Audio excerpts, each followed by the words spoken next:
Hi, this is Eugene Blanchard. This is a thickness planer by Mastercraft called Mastercraft Maximum, a 13-inch thickness planer, so its width is 13 inches. It goes 6 inches high. So I got it for dirt cheap, 180 bucks. And of course, there were issues with it. The number one issue was there was from here to here, this was a 1/4 inch higher, right? So it was all slanted. And if you check the manual, there's no adjustments for it. What this video is about how I went about and adjusted this.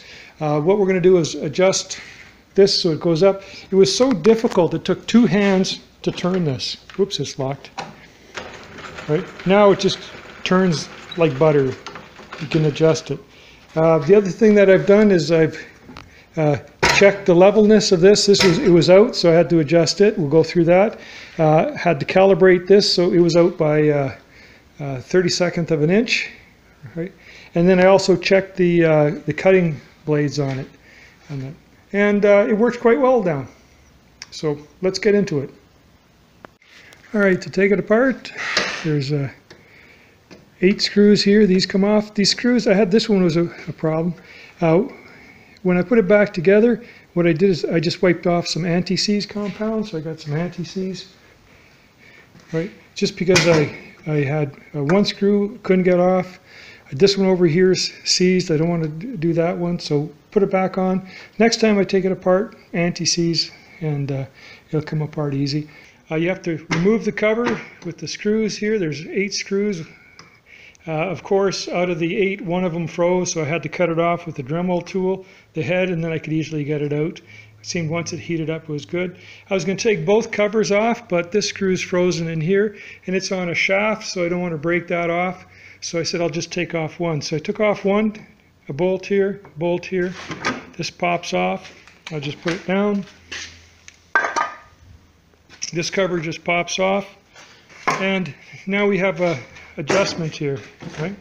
There's one on this side and this side, so you just have to adjust one or the other. To put the handle on this side, I've loosened the 3 bolts here, and what I'm doing is I'm adjusting the table so it's level, the cutter so it's level. So I got some blocks here. They're 1 by 2 by 3s, machining blocks, so I know that these are exactly level.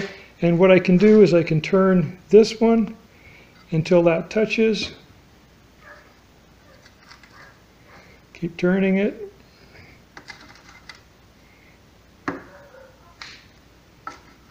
There's a locking nut underneath here.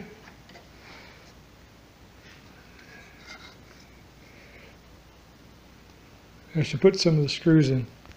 And then I just lowered it down, and then just by playing with this one and moving this back and forth, I was able to get it so that they were pretty close. So I just lowered it till it was just touching, and then put it back together. All right, to adjust the blades, there's 2 screws here you have to remove, and then this just slides out. One of the things you want to do is make sure that you lower this to about 2 inches, and these are the blades adjustment in here. So it's the blade. We have to loosen up these guys, and we'll check the adjustment. This is a lock here, so when you turn this, it'll lock it in place, which is kind of handy, so it stops it from turning. There's 1, 2, 3, 4, 5, 6, 7, 8 bolts to loosen up. Once you have them loose, what I ended up doing is I had put a 10mm wrench in, and then I basically jammed that in, and then I can turn it.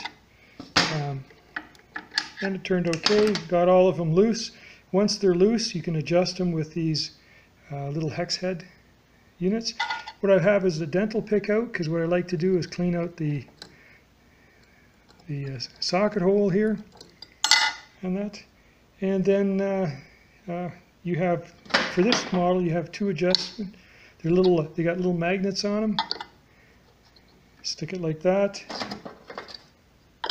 Stick it like that. Get your hex head in here, and then basically you adjust it so this just touches this piece of plastic. It's supposed to go like this. I would think it'd go like that would be better. Right. So adjust it so it just touches.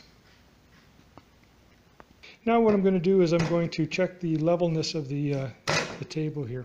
All right, so now I'm measuring the level of the table. I got my straight edge, and it's straight here, but if I look over here, I've got quite a gap. So to adjust that, there's these two adjustments here.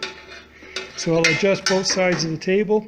I have to loosen the lock nut, and then I'll adjust it. So I'll do that and then get back to you. To use the jointer, what you do is you put your piece of wood in. This is just a test piece. What I've done is I put it on my jointer over here, made sure I got one end flat, and now I'm going to run through it. So I just bring it in here, and I raise and lower till it's on the 0 mark, which is right here. And then I want to go, I'll do a 30-second cut until the 30-second line comes. It should be right about there. And then I'll do a cut.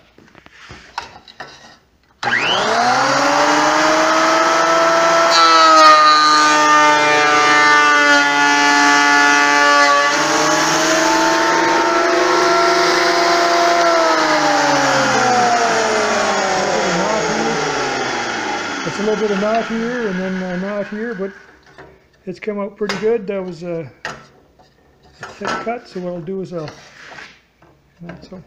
then I'll measure it, and then I'll compare it to what this says here and adjust that. So it looks like it's doing good. I don't see any kerfing going on either end, so things look adjusted pretty good. So I'm going to do a measurement. I got my dial calipers here.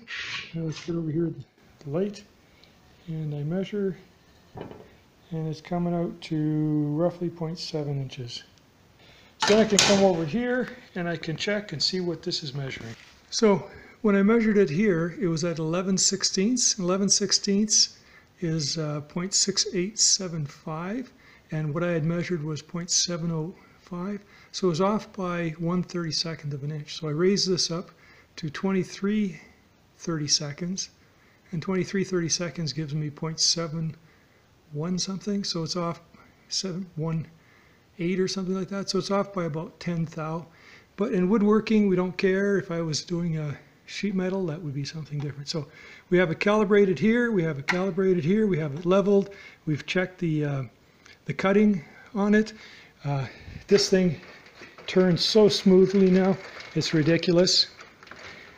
Oops, going the wrong way. It's just smooth as silk. It took 2 hands to turn it before. So, and it works good. Didn't take too long, took probably about an hour and a half, and I have a machine that runs beautifully. Thanks for watching.